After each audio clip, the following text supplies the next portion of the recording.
কেউ হয়তো একটু কিছু খারাপ কথা বলল, সারাদিন ধরে মাথার মধ্যে সেটাই ঘুরতে থাকলো। কেউ হয়তো মজা করে এমন কিছু কথা বলেছে, কিন্তু আমি খুব সিরিয়াসলি নিয়ে ফেললাম। এই ধরনের সমস্যাগুলো প্রায় প্রত্যেকেরই হয়ে থাকে। আর তারপরেই আমাদের শুরু হয় যে কেন সেই কথাটা বলল? আমি কি কোনো ভুল করলাম? আমি কি ফেক হয়ে যাচ্ছি? আমি কি ইগনোরের পাত্র হয়ে যাচ্ছি? এরকমই কিছু ছোট, ছোট জিনিস আমাদের মাথার মধ্যে অনেক বড় সমস্যায় পরিণত হয়। এখন প্রশ্নটা হলো, কিছু মানুষ আছেন যারা অল্প কথাতেই খুব মনে নিয়ে ফেলেন। আর কিছু মানুষ আছেন যারা একদমই মনে নেন না। আজকের ভিডিওতে আমরা জানবো যে এই ধরনের সমস্যাগুলো কেন হয়? আর এই ধরনের সমস্যা হলে কি সমস্যা আসতে পারে জীবনে এবং এর সমাধান কি? অল্প কথাকেই যারা বেশি মনে নিয়ে ফেলেন তার ১ম সমস্যা হলো যে আপনারা অন্যের কথাকে একটু বেশি গুরুত্ব দেন। একটা বাস্তব উদাহরণ দিয়ে বোঝাই। ধরুন আপনি কোনো নতুন কাজ শুরু করছেন বা কোনো নতুন স্কিল বা কোনো আইডিয়া আপনার মাথায় নতুন এসছে। তো আপনি হয়তো সেটা কাউকে বললেন আর সঙ্গে, সঙ্গে সে আপনাকে বলল যে, "এটা কি তোর দ্বারা হবে? এটা মনে হয় না তোর পক্ষে সম্ভব" বা "এর ফলাফল কি হবে ভবিষ্যৎ?" তো আপনার মধ্যে সঙ্গে, সঙ্গে নানান রকম প্রশ্ন আসতে শুরু করে আপনার মাথার মধ্যে। আপনি নিজের প্রতি নিজে ডাউট করতে শুরু করেন। আপনার নিজের প্রতিই নিজের প্রশ্ন জাগে যে, "সত্যিই আমি কি পারবো?" ফলে আপনি অন্যের মতামতকে বেশি গুরুত্ব দিয়ে ফেলছেন। এটা তো গেল সমস্যায়। এবার এর সলিউশন হলো যে, একটা জিনিস আপনাকে বুঝতে হবে যে, অন্য মানুষের মতামত সবসময় সঠিক হয় না। মানুষ নিজের অভিজ্ঞতা বা নিজের মুড থেকে কথা বলে। তাই অন্য মানুষের মতামতকে সবসময় নিজের ভ্যালুর সাথে যোগ করা এটা বুদ্ধির কাজ হবে না। আপনি যখন কোনো কাজ করতে যাবেন তখন আপনার নিজের প্রতি নিজেকে খুব দৃঢ়ভাবে শক্ত থাকতে হবে। নিজের প্রতি ডাউট করবেন না। অন্যের সাথে নিজেকে কোনো সময়তেই তুলনায় আনবেন না। এবং সবথেকে বড় কথা যে হাজারটা মানুষের মতামতকে গুরুত্ব দেবার আপনার কোনো প্রয়োজন নেই। দ্বিতীয় সমস্যা হলো যে যারা সবথেকে বেশি মনে নেন তাদের আরেকটা সমস্যা হলো যে তারা প্রচন্ড পরিমাণে ওভার থিংকিং করেন। এই ওভার থিংকিং কেন করেন না, ধরুন একটা আপনাকে কেউ কিছু সাধারণভাবে বলল, এটা হতে পারে তার হয়তো একটা সাধারণ অবজারভেশন। কিন্তু আপনার কাছে সেটা থ্রেট হিসেবে পৌঁছাচ্ছে। তার কারণ আপনি সবকিছুর মধ্যে একটা হিডেন মিনিং খুঁজতে চান। একটা কথা মনে রাখা উচিত যে সব কথার কিন্তু হিডেন মিনিং হয় না। ফলে ওভার থিংকিং করা বন্ধ করুন। ওভার থিংকিং যত পরিমাণে আপনার মধ্যে থাকবে, আপনার কিন্তু মানসিক চাপ তত বেশি পরিমাণে বাড়বে। ৩ নম্বর সমস্যা হলো যে আপনি খুব বেশি ইনসিকিউর। যে সমস্ত মানুষ এরকম ইনসিকিউরিটি ফিল করে তারাই কিন্তু অন্যের কথা সবথেকে বেশি মনে নেয়। একটা উদাহরণ দিয়ে বোঝাই, ধরুন আপনার কাজের জায়গায় আপনাকে কেউ বলল যে আজকে তোকে খুব ক্লান্ত দেখাচ্ছে। একজন কনফিডেন্ট মানুষ কিন্তু এই কথাটা শুনে ভাববে যে হয়তো আজকে সত্যি আমাকে ক্লান্ত দেখাচ্ছে। আর একজন ইনসিকিউর মানুষ তার মনে কিন্তু নানান ধরনের প্রশ্ন চলে আসবে। সে ভাববে যে আমাকে কি তাহলে খুব খারাপ দেখাচ্ছে? কেন সেই কথাটা বলল? আমি কি খুব awkward ফিল করছি সবার মধ্যে? আ আপনার মধ্যে নানান ধরনের প্রশ্ন মাথার মধ্যে ঘুরতে শুরু করবে। এই মাথার মধ্যে নানান ধরনের প্রশ্ন আসছে, এটার মানেই হলো যে আপনি মানসিকভাবে স্ট্রেস নিচ্ছেন। আপনি ইনসিকিউর ফিল করছেন। এর সলিউশন হলো যে যখনই কোনো কথা আপনার সামনে বা কোনো প্রশ্ন আপনার সামনে এসে দাঁড়াবে, আপনি নিজেকে কখনোই ইনসিকিউর ভাববেন না। আপনি সবসময় ভাববেন যে হ্যাঁ, এই কথাটাকে ক্যাজুয়ালি নিন, বা আপনি সবসময় ভাবুন যে আদৌ এই কথাটার কি আমার কাছে এতটাও গুরুত্ব রয়েছে যে এটাকে নিয়ে আমাকে অনেকক্ষণ ভাবতে হবে? ফলে নিজের ইনসিকিউরিটিকে দূর করার চেষ্টা করুন। ৪ নম্বর সমস্যা হলো যে, যে সমস্ত মানুষেরা অল্প কথাকে একটু মনে নিয়ে ফেলে, তাদের মধ্যে বেশিরভাগ মানুষই হন পিপল প্লেজার। অর্থাৎ আপনারা সবসময় চান যে আমরা অন্য মানুষকে সবসময় খুশি করার চেষ্টা করব। আপনি চান যে সবাই আপনাকে বেশি পছন্দ করবে। একটা বাস্তব উদাহরণ দিয়ে বোঝাই, যেমন ধরুন যে কোনো মানুষ বিপদে পড়েছে, আপনি তাকে সাহায্য করলেন। কিন্তু সাহায্য পাওয়ার পর সেই মানুষটা আপনাকে কোনো অ্যাপ্রিশিয়েট করল না। এই না করার ফলে আপনার মাথার মধ্যে নানান রকম প্রশ্ন আসতে শুরু করবে। আপনি ভাবতে থাকবেন যে, "কেন আমাকে অ্যাপ্রিশিয়েট করল না? আমি কি কোনো ভুল করে ফেললাম? এটা কি করা তার ঠিক হলো?" আ হয়তো আপনাকে সে কিছু বলেইনি, কিন্তু আপনি এমনভাবে সেই জিনিসটাকে মাথার মধ্যে নিয়ে নিলেন, মনে নিয়ে নিলেন যে সেটা দীর্ঘদিন ধরে আপনি ভাবতে থাকলেন, আপনার স্ট্রেস আসতে শুরু করলো, আপনার মানসিক চাপ হতে শুরু করলো। পরে বিষয়টা হচ্ছে যে আপনি সবাইকে সন্তুষ্ট করতে চান, খুশি করতে চান। এটা করতে গিয়ে আপনি নিজেকেই খুশি রাখতে পারছেন না, নিজের প্রতি আপনি সন্তুষ্ট নন। এর সলিউশন হচ্ছে যে এই পৃথিবীতে সবাইকে খুশি করা আপনার দায়িত্ব নয়।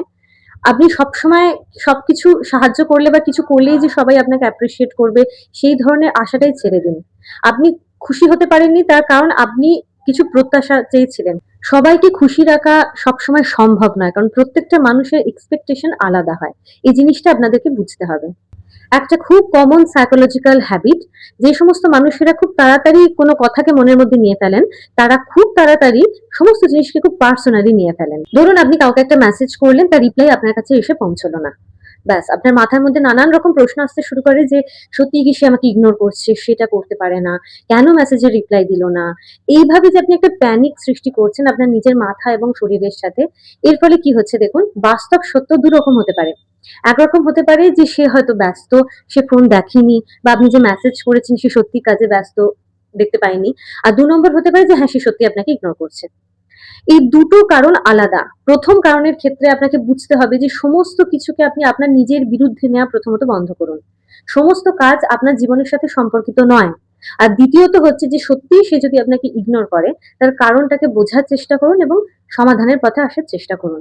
অযথা এই ধরনের স্ট্রেস নিয়ে নেওয়া বা ক্রমাগত একটা সাধারণ কোনো ঘটনা ঘটলেই সেটার আগে পিছু না জেনে নিজের মাথার মধ্যে ঘুরপাক খাওয়া হাজারটা প্রশ্ন মনে নিয়ে নেওয়া, এর ফলে আপনি মানসিক, শারীরিক দুভাবেই ক্ষতিগ্রস্ত হচ্ছেন। এতক্ষণ তো আমরা বিভিন্ন রকম সমস্যা জানলাম এবং এই সমস্যা ছোট, ছোট কিভাবে সমাধান হয় সেগুলো জানলাম। এবার আসি যে এই সমস্যাগুলো কেন হয়? আমাদের ব্রেইন বা আমাদের মন এভাবে কেন রিঅ্যাক্ট করে? তার কারণ হচ্ছে আমাদের মস্তিষ্কের মধ্যে একটা অংশ আছে যেটাকে বলা হয় অ্যামিগডালা। এর কাজ হচ্ছে জেনারেলি কোনো থ্রেট বা ডেঞ্জার কে ডিটেক্ট করা। এবার সমস্যাটা হচ্ছে যে এই অ্যামিগডালা অনেক সময় আমাদের শারীরিক বিপদ আর এই সোশ্যাল ক্রিটিসিজম কে এক করে ফেলে। এর প্রবলেমটা হচ্ছে যে ধরুন আপনি কোনো কিছু একটা কাজ করতে যাচ্ছেন আর কেউ হয়তো আপনাকে এসে বাধা দিচ্ছে বা বলছে যে এটা তোর দ্বারা হয়তো হবে না, সম্ভব নয়, ভেবে দেখ এর ফলাফল কি। এটা একটা সোশ্যাল একটা ক্রিটিসিজম, একটা সামান্য জিনিস। কিন্তু এটা কিন্তু আপনার ব্রেনে থ্রেড হিসেবে দেখা দেয়। আর ঠিক সেই সময় আপনার শরীর থেকে স্ট্রেস হরমোন রিলিজ হয়।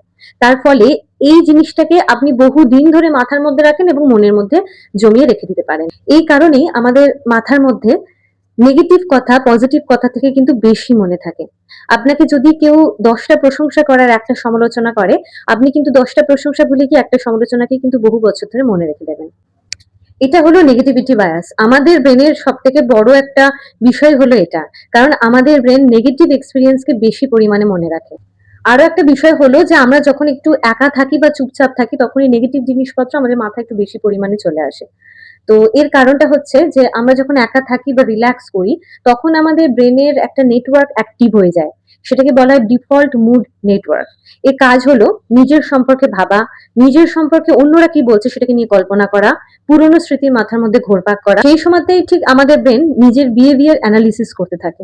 এর ফলে সেই সময়তে আপনার নানান ধরনের পুরনো স্মৃতি, অদ্ভুত, অদ্ভুত কল্পনা মাথার মধ্যে আসতে থাকবে, নানান রকম প্রশ্ন তৈরি হতে থাকবে, আপনি নিজের প্রতি ডাউট করতে থাকবেন। আপনার নানান রকম নেগেটিভ ইমাজিনেশন হতে থাকবে, নেগেটিভ চিন্তাভাবনা মাথার মধ্যে জমা হতে থাকবে।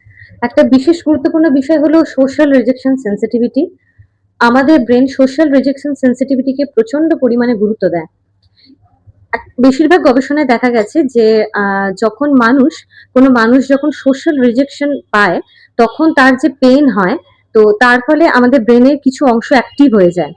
ঠিক সেম ভাবে মানুষ যদি কোনো ফিজিক্যালি পেইন অনুভব করে আমাদের ব্রেনের মধ্যে সেই সেম জিনিসগুলো অ্যাক্টিভ হয়ে যায়।